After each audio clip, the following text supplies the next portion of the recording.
Mark Mix of the National Rights to Work Legal Foundation tells One America News that while it may seem like unions are gaining ground today at businesses like Starbucks and Amazon, studies show that union members are more commonly involved in elections to decertify union representations at major employers.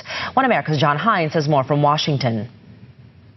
The percentage of American workers who support unions is at an all-time high, but they are unable to join unions, form unions, or get a first contract because, in America, the game is rigged. That, according to Teamster President Sean O'Brien in Senate testimony this week. And so, Mark Mix of the Right to Work Legal Defense Foundation, is that statement accurate? Absolutely not, Jonathan. In fact, there are more laws on the books that keep and protect workers' right to organize than there should be, frankly.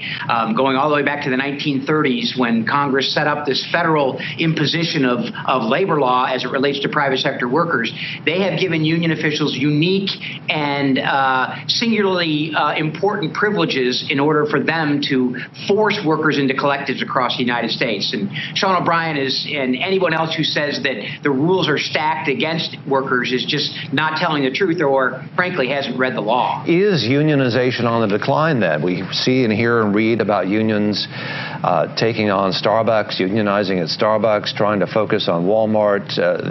These efforts seem to be making headlines. What do you make of that?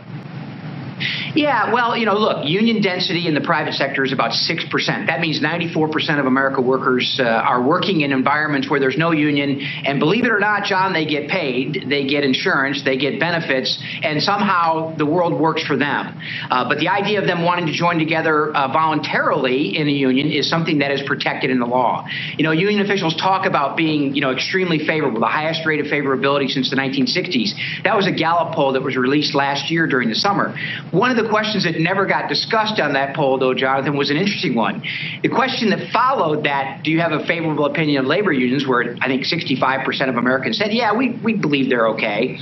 But the next question was, are you interested in joining a union? 58% of the respondents said they had absolutely no interest in joining a union, and only 11% said they were really interested in thinking about joining a union. So the idea that unions are favorable is fine. The idea, do you want to be in one, is another question altogether.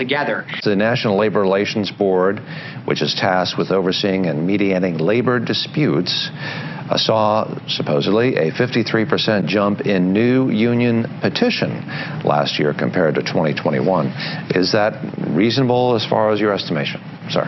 Well, it is, and Jonathan, you mentioned Starbucks. That's really where the action is. There are 15,800 Starbucks stores in the country. 9,300 of them are owned by the company. There have been exactly 334 elections in those 9,300 company-owned stores. There have been 282 union victories where workers voted to join a union. There's been 58 losses, I think, in that system as well. It is true that the number of certification elections has increased, but one fact that hasn't been talked about by the NLRB is the number of decertification petitions.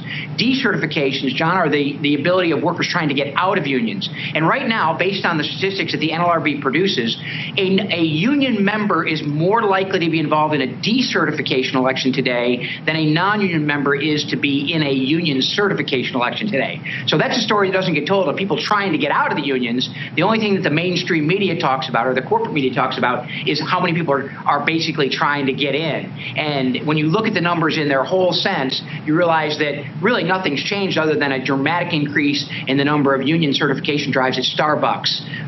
That's really the outlier there that makes that statistic look so good for the unions. Mark Mix of the National Right to Work Legal Foundation, thank you for talking to us on One America News, sir. Appreciate the opportunity. Thanks.